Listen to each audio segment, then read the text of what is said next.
les cuento que la clase de hoy vamos a continuar con el término, todo lo que es el término probatorio, que la primera parte si algo se recuerda en estamos en temas teóricos, teoría de la prueba, carga de la prueba, pero nos vamos a ir metiendo ya en temas, vamos a continuar todavía en temas teóricos necesarios para crear una base, un sustento, pero ya en esta clase vamos a meter en la segunda parte de esta clase en temas prácticos. ¿Ah?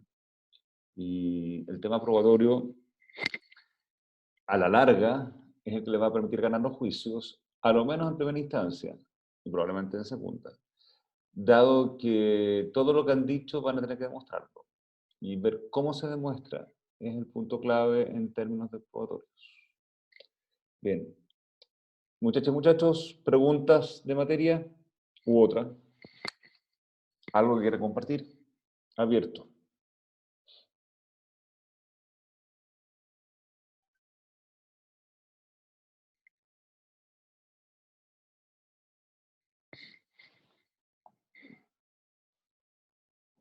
¿No? Si no es así, voy a compartir pantalla y continuamos con materia.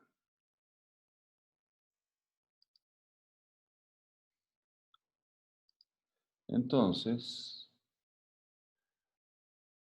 la clase anterior, déjenme volver a la lámina anterior para que no se queden, habíamos alcanzado a ver una clasificación doctrinaria y le había alcanzado a explicar de que a mí no me agrada esta clasificación doctrinaria de los hechos a probar porque no se condice mucho con la realidad. Yo creo que fue un ejercicio teórico práctico poco feliz. Y ahí hemos quedado y lo que correspondería ahora era ver sistemas probatorios. Bien, si ustedes toman algunos libros clásicos de derecho procesal, van a encontrarse con que hay algunas clasificaciones de sistemas probatorios en bipolares y tripolares. Y es porque eso viene de la enseñanza del derecho procesal antiguo, digamos, cuando yo lo estudié antes aún. Pero la verdad es que eso pasa, me parece más historia del derecho procesal que derecho procesal puro. Así que yo les voy a hacer un raconto de algo un poco más moderno. Voy a juntar lo antiguo, lo voy a juntar, lo voy a mezclar y les voy a contar cómo es el sistema. Todavía estamos en teorías, ¿eh? Todavía estamos en marco teórico. ¿Cómo es el sistema hoy? Hay básicamente tres tipos de sistemas probatorios en el mundo. Y hay varias derivadas raras, sobre todo con el tema de tramitación o juicios electrónicos, que no se refiere a subir los escritos por plataformas, sino que procedimientos electrónicos completos, que es un poco más profundo que eso, incluso con jueces electrónicos en algunos casos, etc. Pero eso va para otra clase. Lo que vamos a ver son los temas clásicos, cómo se están dando, y el más común de los sistemas probatorios que el que uno se encuentra es el sistema conocido como sistema legal, o también el sistema tasado. El sistema legal o tasado son dos sinónimos. No se llama sistema legal o tasado. El sistema legal o también se conoce como sistema tasado. Está compuesto por un sistema en que está todo regulado, ¿de acuerdo? Es el sistema procesal más antiguo que los sistemas probatorios y parte de una base bastante poco feliz. Parte de una desconfianza hacia el juez. No le creo. Creo que puede cometer errores. Creo que hay buenos jueces y malos jueces, entonces no corramos el riesgo de que nos toque un mal juez. Así que mejor le vamos a nosotros a guiar, lo vamos a tomar de la mano como un cabro chico y lo vamos a guiar y le vamos a explicar todo cómo funciona, ¿ya? Y le vamos a decir entonces todo lo que tiene que hacer, uno por uno, paso por paso, que no se equivoque. Es un sistema que desconfía absolutamente del juez y con una máxima que es respetable, que es dar garantías procesales válidas, o dicho con otras palabras, reglas del juego conocidas para todos, bajo esa premisa, regula hasta las comas. Y esto lo hace, este sistema legal o tasado utiliza como herramienta para este fin, con lo que se denomina bajo las normas, o se denomina con el nombre de leyes reguladoras de la prueba. También se lo van a encontrar algunos textos como leyes regulatorias de la prueba, da lo mismo. Cualquiera de los dos es válida. Las leyes reguladoras de la prueba no es otra cosa que este checklist o catálogo de lo que debe consistir un sistema probatorio. En primer lugar, va a determinar qué medios de prueba son válidos. Ergo, todos los otros medios de prueba que no estén expresamente reconocidos no son válidos. Entonces tenemos un sistema nosotros, en el Código de Procedimiento Civil, que ha tenido algunas modificaciones últimamente, en que se basa con los medios de prueba que existían a principios del siglo anterior, o sea, en 1906. Y tenemos entonces que en ese tiempo los medios de prueba eran básicamente 6.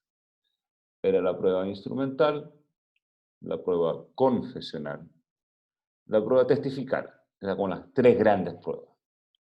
Y además se incluían los informes de peritos, las inspecciones personales del tribunal y finalmente el sistema de presunciones. Y se acabó, no había más.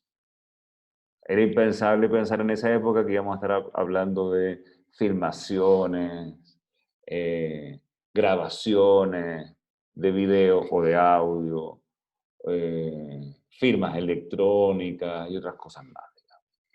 Por lo tanto, ha habido que, entre comillas, modernizar el sistema de ley reguladora de la prueba, pero todavía eso es un tema que me dice que sí, que no. Por tanto, yo no puedo acompañar un video directamente hoy en materia civil, porque no es un medio electrónico válido, a pesar de que hay una discusión que se ha abierto, que la tocaremos cuando veamos la prueba instrumental al respecto. Entonces, lo primero que hace una ley reguladora de la prueba es fijar cuáles medios de prueba son, y en Chile están fijados y son 6. Luego me dice respecto de cada uno de los medios de prueba en particular, cómo se rinde.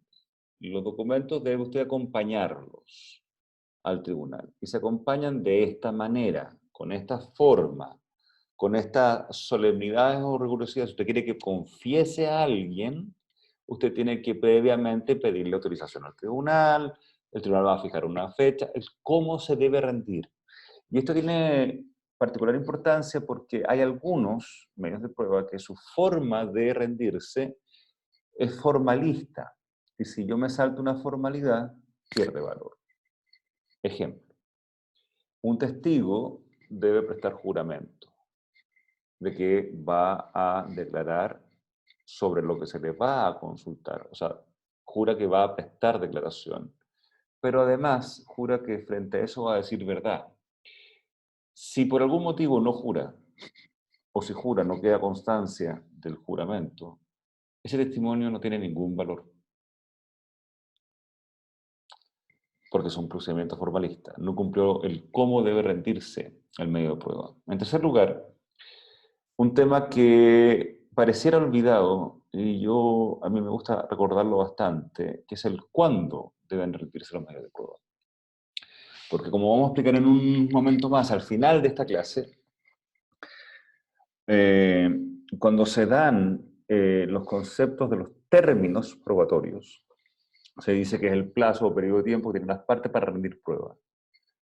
Y eso está absolutamente errado.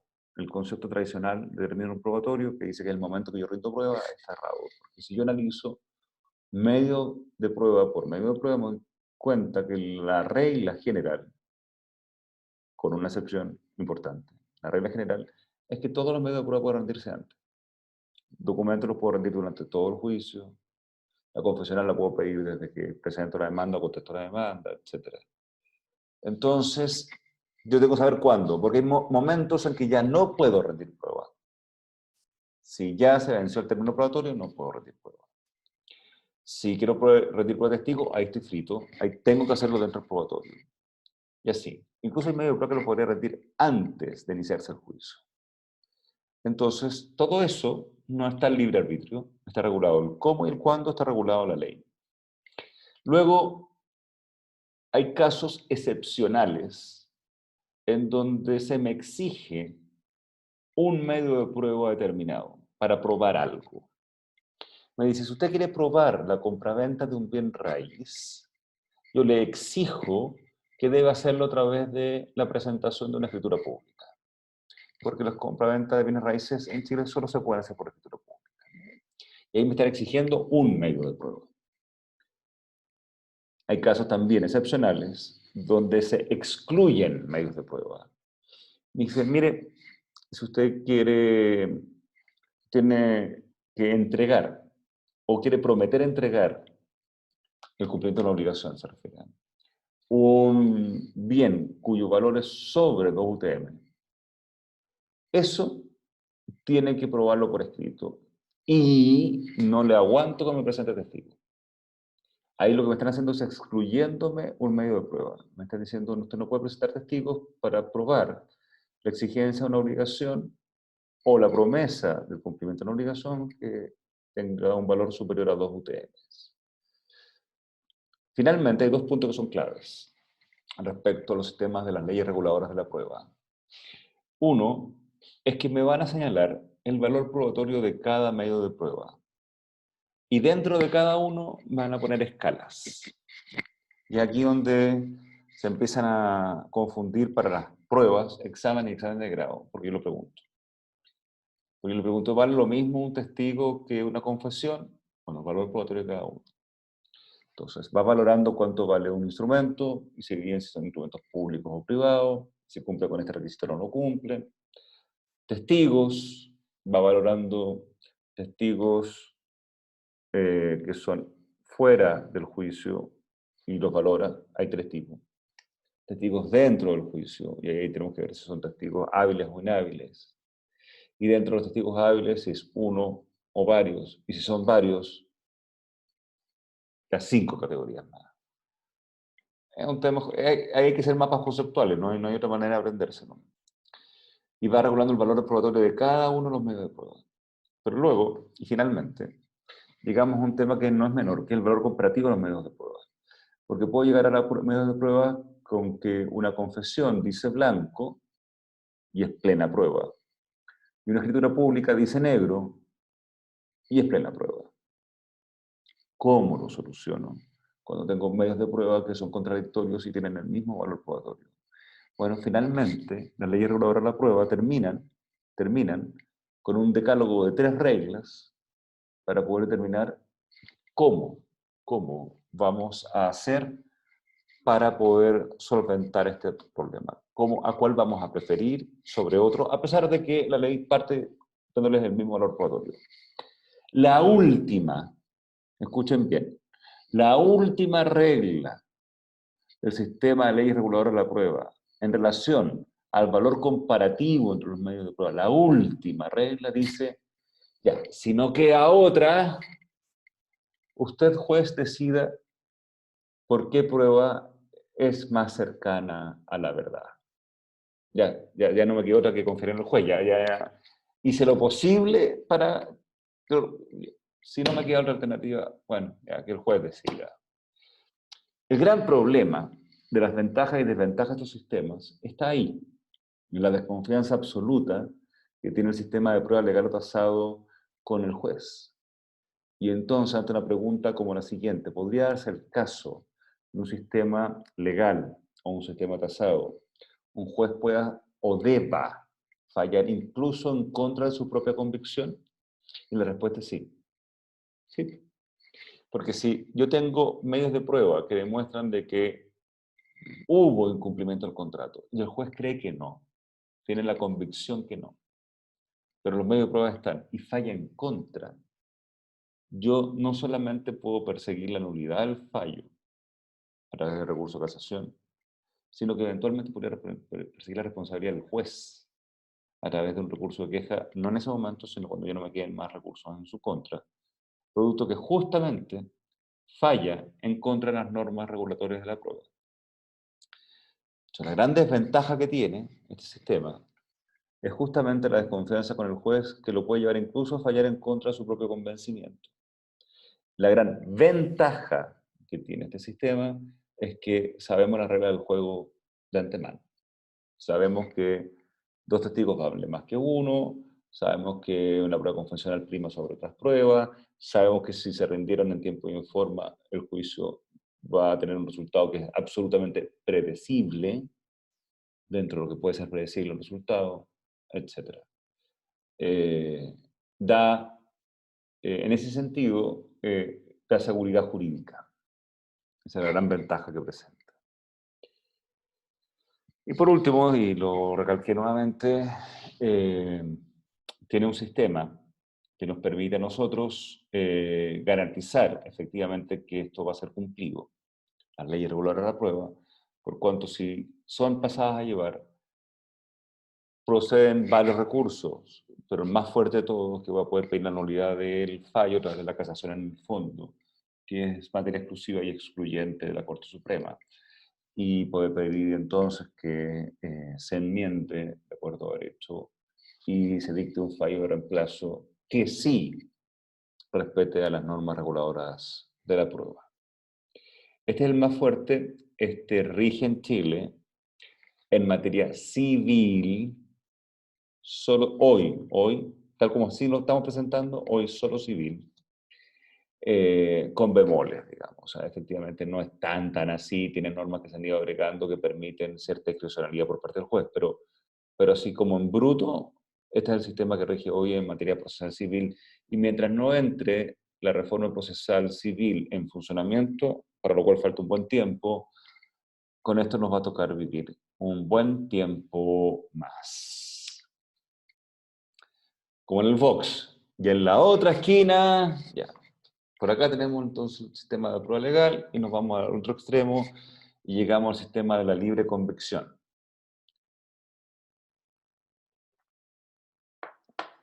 Ya, tampoco es esto de que el juez falle como quiera, su arbitrio y... No.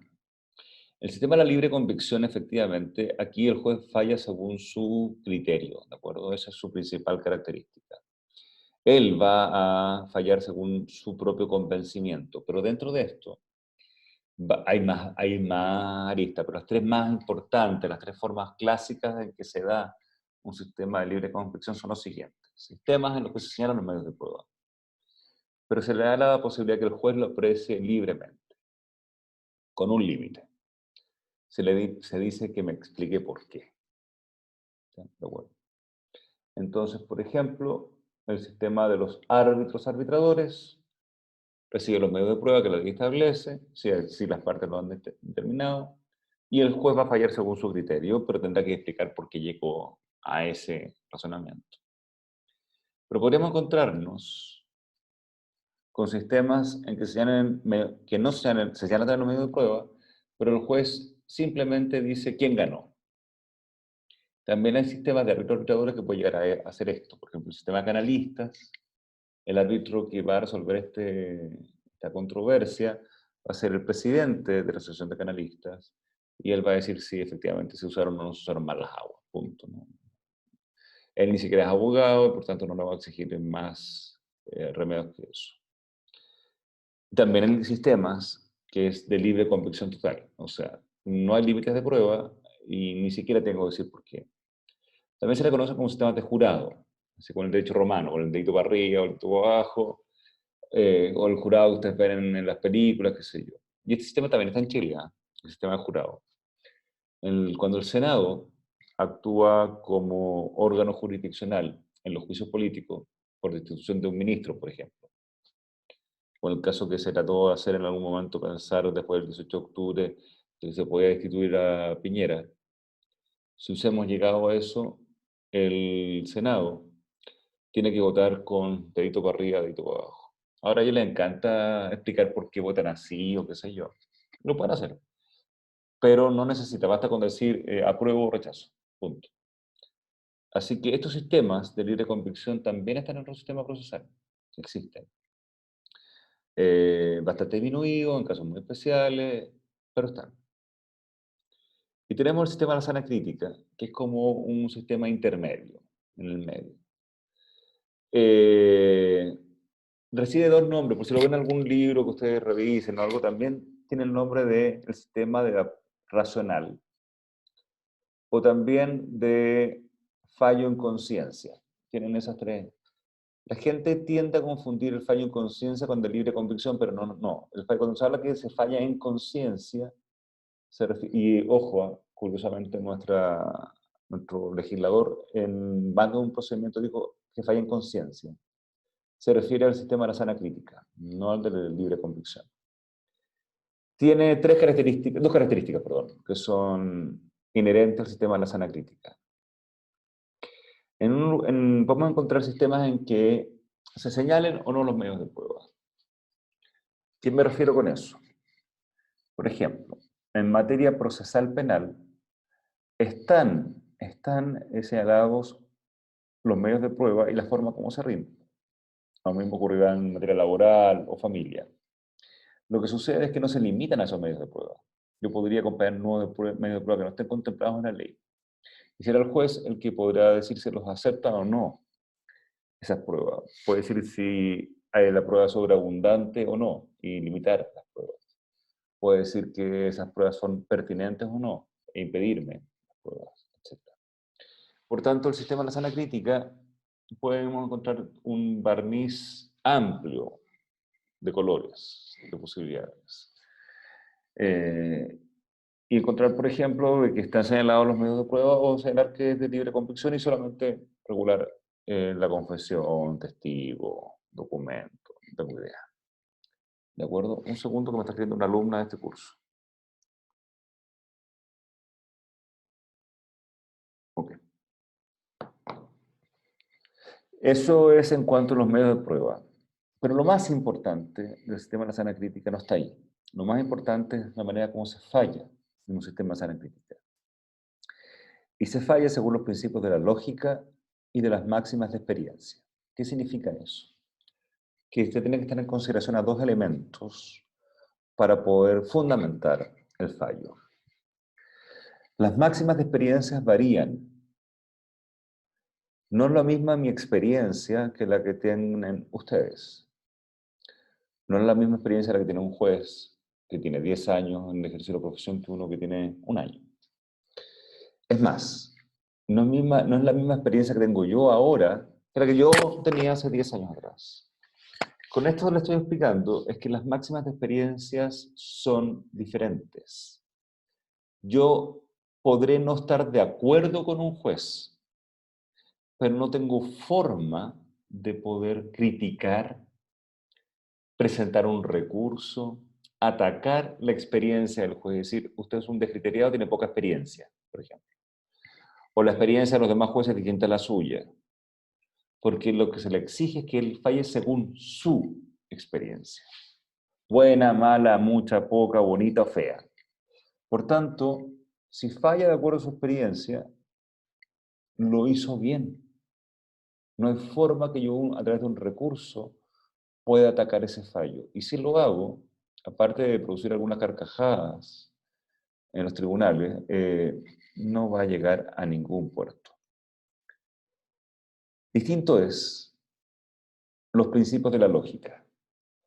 Los principios de la lógica significan que si yo parto del punto A y quiero explicar en mi sentencia que llegué al punto Z, en el desarrollo de mis considerandos voy a tener que explicar cómo pasé de A a B, de B a C, de C a D, y así hasta que llegué a Z. Yo podré estar de acuerdo o en desacuerdo con cómo lo realizó el juez en esta elaboración que realiza. Y puedo decir de que no tiene sentido o que su conclusión es equívoca y no unívoca, pero yo tengo que ser capaz de poder seguir la línea de pensamiento. Si no se da esta línea de pensamiento, o si esta línea de pensamiento es curva, no recta, por decirlo de alguna forma, ese fallo sí va a poder ser atacado. Yo sí puedo atacar cómo llega a las conclusiones a las que arriba en su fallo. Y ahí podré presentar recursos de reposición, apelación o incluso de nulidad, ¿de acuerdo? Como una casación. Por tanto, los sistemas de sana crítica sí permiten revisión del superior jerárquico, pero solo en cuanto a los principios de la lógica. Porque yo podré no gustarme la experiencia que tiene un juez, pero su experiencia, de acuerdo a su experiencia, falla. Y es personal. Hay algunos fallos raros por ahí dando vueltas, pero estamos hablando que la interpretación habitual, normal, general, es que yo tengo que explicar por qué no tiene sentido lo que está llegando a la conclusión, porque no tiene sustento en sus fundamentos, o sus fundamentos dan lugar a que pueda llegar a más de una conclusión, por ejemplo. Tengo dos formas de poder controlar. Entonces, una causa que se ha seguido por los sistemas de la sana crítica, y hay muchas. Entonces, sí es un sistema. Se da más en otras áreas del derecho, como laboral, familia, penal. Pero también en materia civil hay principios en que se falla según la sana crítica. Procesos en que se fallan según sana crítica. Pero yo puedo tener el control a través de poder revisar los fundamentos de la sentencia. La sentencia tiene dos tipos de fundamentos. Se denominan considerandos. Los considerandos de hecho y los considerandos de derecho. A través de los considerandos de hecho, lo que hace el sentenciador es decir, el demandante dijo blanco y presentó estos medios de prueba. El demandado dijo negro y presentó estos medios de prueba. Y luego debe él, ponderando los medios de prueba de las partes, o sea, sistemas libres o sistemas tasados, ponderándolos, él debe llegar a una conclusión. Los hechos probados por este motivo son blanco, son gris, son negro. Solamente una vez que se haya aplicado eso, yo podré ver qué derecho le voy a aplicar a los hechos probados en juicio. Y también tendré que hacer un desarrollo. Lo probado en juicio es esta circunstancia y ante esto se aplican esta y esta norma. Y llega a la conclusión entonces que tal cosa. Bueno, puede haber fallado en sus principios lógicos, en no haber aplicado el derecho que correspondía, o puede haber aplicado sus principios lógicos y no entenderse que los hechos demostrados son esos y no otros, porque, por ejemplo, no tomó en consideración la prueba presentada por una de las partes, solamente tomó la prueba de una de ellas y no de la otra. Y por tanto, no ataco la experiencia del juez, sino ataco los fundamentos de la sentencia que no dicen relación con los principios de la lógica. Y además, tengo todo un sistema de recursos que me permiten presentar reclamaciones al respecto, ya sea ante el mismo tribunal que dicta la resolución para que la falle el mismo, o para que sea un superior jerárquico el que termine resolviéndolo. Y esto ocurre con todo. Entonces, en materia penal, ustedes ven, por ejemplo, juicios orales, etcétera, con mucho parafernalia, y ven que después presentan la nulidad de todo el procedimiento y hay que partir todo de nuevo. Porque no se atienen a principios de la lógica, exclusiones de pruebas, etcétera. ¿De acuerdo? Esos básicamente son los tres sistemas que hay en Chile, perdón, que hay en general. Y en Chile en particular se encuentran los tres. En materia civil, procesal civil, que es el fuerte de este curso, el sistema que se da hoy, el sistema de la prueba legal o tasada. El sistema que viene en la reforma procesal civil es un sistema que tiende hacia el sistema de la sana crítica. Mantiene los medios de prueba, los nombra, los analiza, etc. Pero crea un sistema de confianza en el juez para que él pueda llegar a través de principios lógicos y su experiencia a poder fallarlo. Así que es una mezcla. Pero más cercano al sistema de sana crítica que el de la prueba legal o tasada. Bien. ¿Preguntas hasta acá? Voy a poner el chat que se me borra. ¿Preguntas hasta acá? Diego, no me quedó muy claro. Perfecto. ¿Qué parte no te queda clara? El sistema de la sana crítica, el último que estamos explicando. El sistema de la sala crítica hay un mixed. Hay casos en que vienen señalados los medios de prueba y en otros que no. Lo normal es que lo que uno se encuentra es que vienen los medios de prueba, pero le dan la posibilidad al juez que aprecie estos medios de prueba, que los excluya, que él produzca él mismo prueba, o que acepte medios de prueba que no están expresamente contemplados. Lo importante es que al momento en que vaya a fallar, lo tiene que tener utilizando dos principios. Dos. La lógica y las máximas de experiencia. Y estos dos principios se contraponen porque uno es objetivo y el otro es subjetivo. Las máximas experiencias son subjetivas, varían de una persona a otra y varían incluso dentro de la misma persona. Uno puede tener una experiencia que, la experiencia que tengo yo ahora es muy superior a la que tenía hace 10 años atrás. Y por tanto no puedo atacar a un fallo porque no me gusta la experiencia que tiene ese juez. Pero sí puedo atacarlo si no condice con principios de la lógica. La lógica es que yo debo entender cómo a partir de un punto llega a una determinada conclusión. Tengo que seguir el hilo conductor que le permite llegar a esa conclusión. En términos de que si yo no estoy de acuerdo con la lógica empleada para llegar a esa conclusión, yo puedo atacar ese fallo.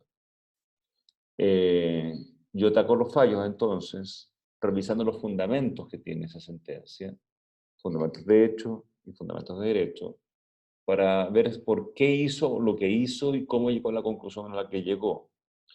Y tengo toda una serie de recursos que me permiten atacar eso. Por tanto, no son solamente considerandos de hecho. A ver, profe, una pregunta. ¿Cuál sería el otro tipo de considerandos? Los considerandos de derecho. Los considerandos de derechos son los que luego vienen en orden. Primero considerandos de hecho, luego considerandos de derecho. Una vez que los considerandos de hechos terminan, cuando el juez se tiene que mojar el potito y llegaré a una conclusión de cuáles son los hechos que están demostrados en el proceso, y dice blanco, gris o lo que sea, va a tener que entonces aplicar el derecho a esos hechos que están probados.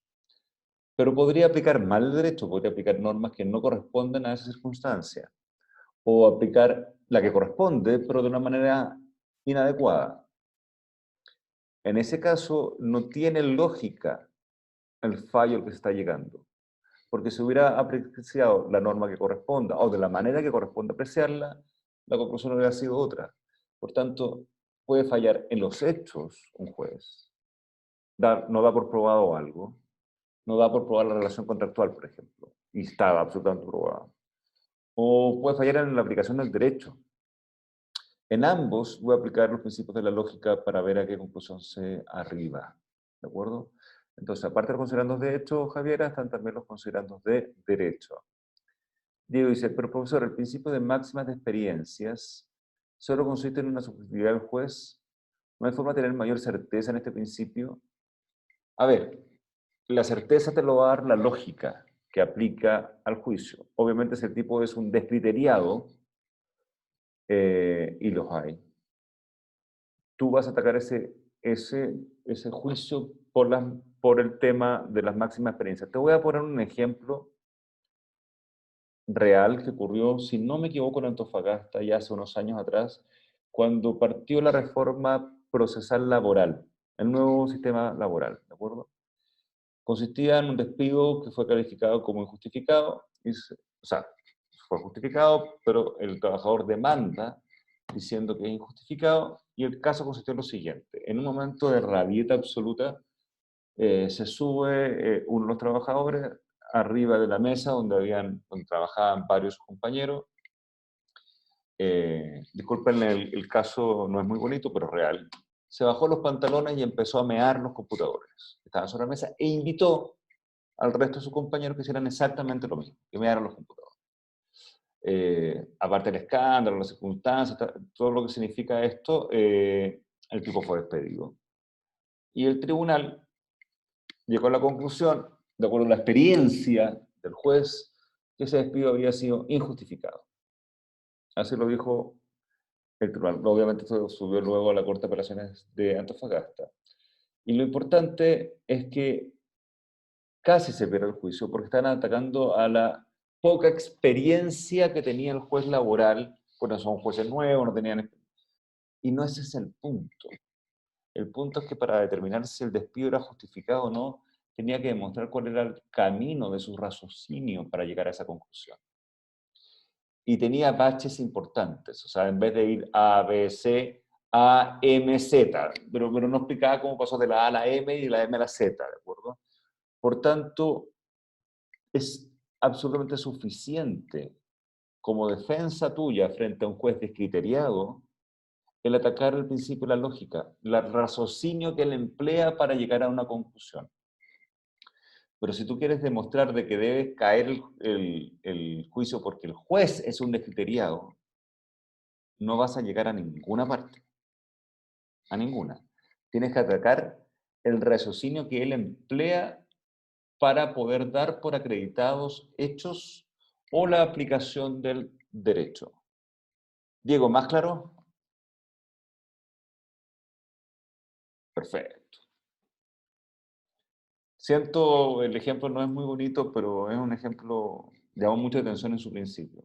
Como hubieron otros, como los casos en materia penal, por ejemplo, donde se llega a una persona a entregarse después de un homicidio y le preguntan si traía su carnet de identidad y él dijo que no. Y la policía le dice, vaya a buscarlo.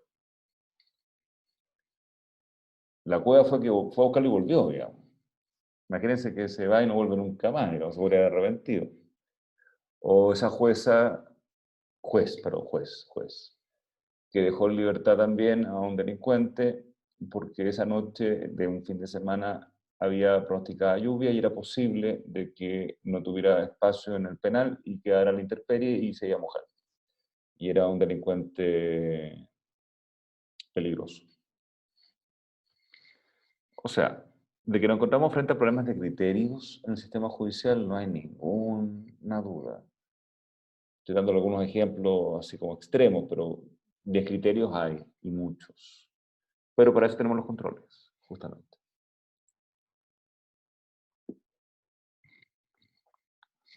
No siempre funciona, pero está. Bien, seguimos. Vamos, no, bien. Vamos a cambiar de sección y vamos a dejar la parte teórica con las tres secciones primeras. Y nos vamos a meter nuevamente, como veníamos haciéndolo, en la primera parte, la primera unidad, que fue toda la etapa del juicio ordinario, la etapa declarativa. Ahora vamos a meternos a la etapa de prueba, propiamente tal, ¿de acuerdo? Les recuerdo que en algún momento hicimos, voy a dejar, por favor, un segundo, voy a salir de compartir la pantalla que estamos actualmente. Acá. Y voy a poner una pizarra, porque necesito volver a explicar un punto que para mí es básico para que lo entendamos. Pero, a ver, perdón. Ya, ok. Compartir pizarra. Ahí está. Bien. Necesito una línea. Dibujar. Línea. Ok. Si el juicio fuera una línea recta del tiempo, ojalá fueran líneas rectas, digamos. Si eso fuera un juicio, claramente podríamos distinguir. Vamos a poner colores, si es que se pueden poner colores, ya. Idealmente podríamos distinguir un punto inicial y un punto final. A este punto inicial le podríamos llamar la demanda. Y a este punto final le podríamos llamar la sentencia. Yo sé que es un poco más complejo lo que lo estoy diciendo, estoy haciendo una simplificación. ¿De acuerdo? Dentro de esto, de este esquema básico, podemos decir de que este sistema se divide en tres partes, este procedimiento. Estas tres partes le vamos a llamar el nombre de etapas. La primera se llama etapa de discusión. Ay, que estoy torpe.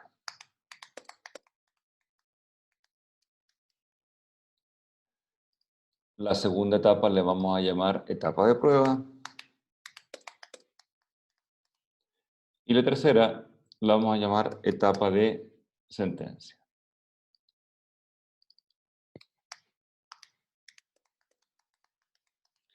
Nosotros habíamos hecho un pequeño esquema de este tipo a principio de este semestre. Yo les había dicho también en relación a este esquema,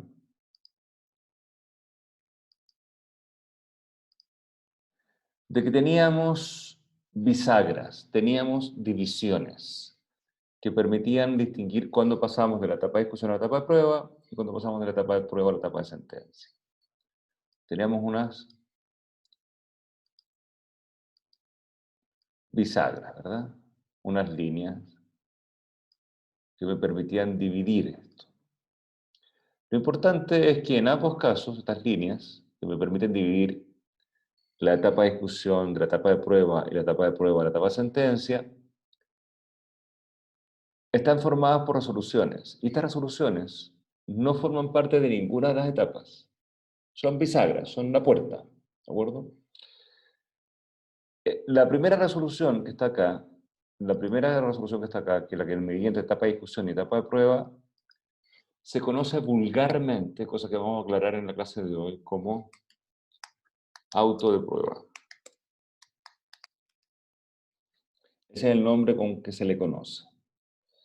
Pésimo el nombre, porque dentro de la clasificación de las resoluciones judiciales tenemos sentencias definitivas, sentencias interlocutorias, autos y decretos, y este claramente no es un auto, pero sí se le conoce.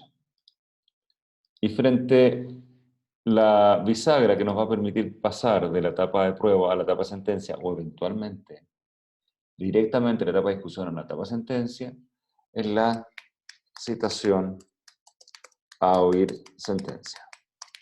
¿De acuerdo? Eso es lo que nos va a permitir pasar. En la clase de hoy y la próxima semana, vamos a estar hablando de estas dos resoluciones. Y en la clase de hoy, la próxima clase y probablemente la subsiguiente, vamos a estar hablando de la etapa de prueba. ¿Y qué la compone?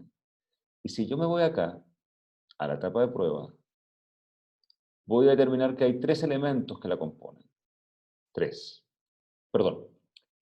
Cuatro. En primer lugar, dentro de la etapa de prueba, me voy a encontrar, en primer lugar, con un término probatorio ordinario.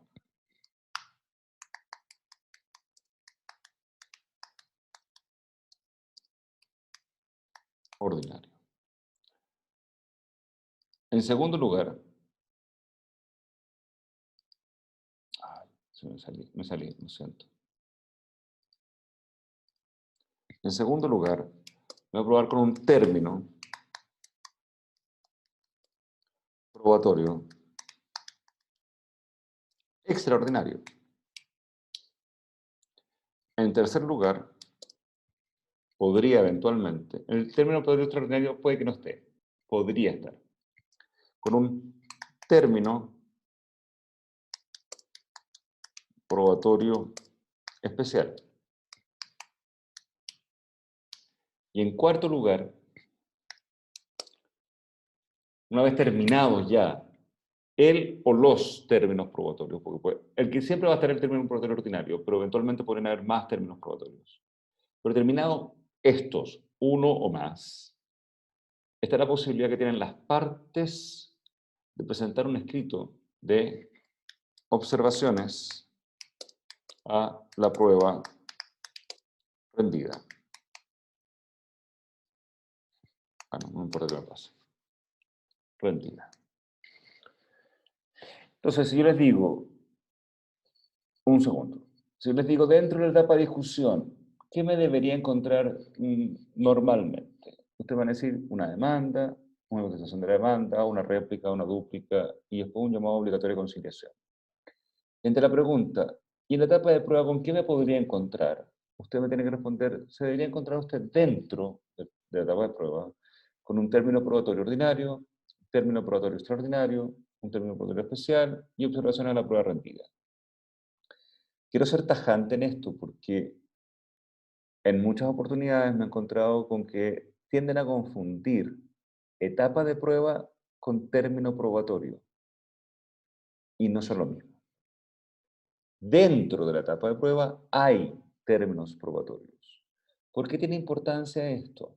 Por lo siguiente. Yo no puedo presentar pruebas No puedo presentar pruebas si se encuentran vencido el término probatorio. No puedo. Aunque todavía me encuentro en la etapa de prueba. Entonces, yo les preguntara, ¿podría darse el caso que usted se ve imposibilitado, impedido, que no pueda rendir prueba dentro de la etapa de prueba? Sí. Si ya se vencieron los probatorios y todavía estoy dentro de la etapa de prueba, no importa, no puedo rendir prueba. Porque tienen la impresión que dentro de la etapa de prueba uno puede rendir prueba siempre. No. Hay un plazo que es fatal. Vencidos los términos probatorios, no se puede rendir prueba, aunque continuemos dentro de la etapa de prueba. Ok. ¿Preguntas de esto último, de este esquema que acabo de hacer?